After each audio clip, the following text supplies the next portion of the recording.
اعوذ باللہ من الشیطان الرجیم بسم اللہ الرحمن الرحیم۔ آئیے ہم اردو قواعد میں تذکیر و تانیث کی پہچان میں حرف ٹے کا کردار ہم دیکھیں گے کہ یہ حرف کس طرح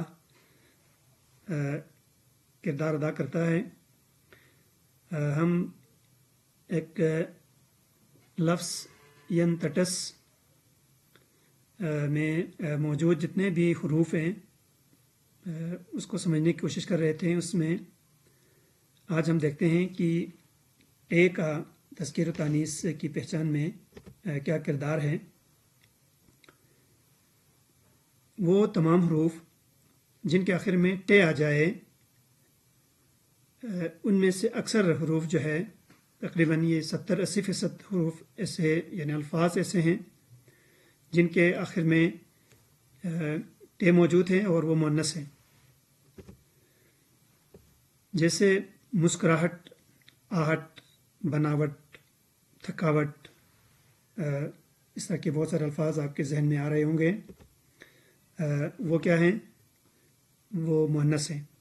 اب جیسا کہ میں نے آپ کو پہلے بتا دیا تھا کہ ہر لفظ کے آخر میں آنے والے جو حروف ہیں ان کی پہچان کا کوئی طریقہ کار موجود ہے۔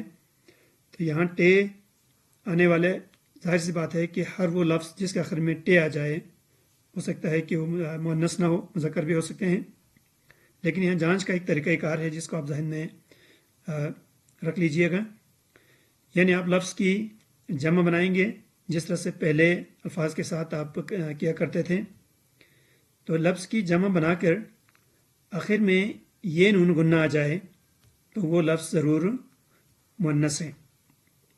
بس آپ نے جمع ہی بنانا ہے اور دیکھیں آخر میں یہ نون گنہ آ رہا ہے یا نہیں آ رہا ہے۔ جیسے اوپر کی جو مثال ہے جس میں ایک لفظ ہے مسکراہٹ، اب اس کی جمع ہے مسکراہٹیں۔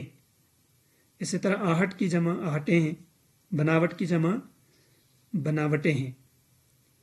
جس طرح بہت سارے الفاظ ہیں جس کے آپ جمع بنائے جانے پر آخر میں یہ نون گنہ آ جائے تو وہ لفظ یقیناً مؤنث ہے، لیکن ہر لفظ جس کے آخر میں ٹے آ جائے وہ مؤنث نہیں۔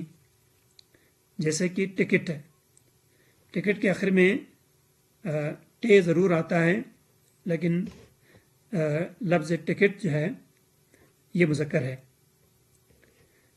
اسی طرح سے کرکٹ ہے، آخر میں ٹے آ رہے ہیں، لفظ انگریزی بھی ہے دونوں، لیکن اس کے اگر آپ اس کو طریقہ کار اور کے تحت اردو کے قواعد کے اصول و ضوابط کے ساتھ اس کو پرکھنے کی کوشش کریں گے تو ان ضابطوں کے مطابق یہ دونوں لفظ کیا ہے مذکر ہی ہیں، مؤنث نہیں، چونکہ ان کی جب جمع بنائیں گے تو آخر میں یہ نون گنہ نہیں آتا۔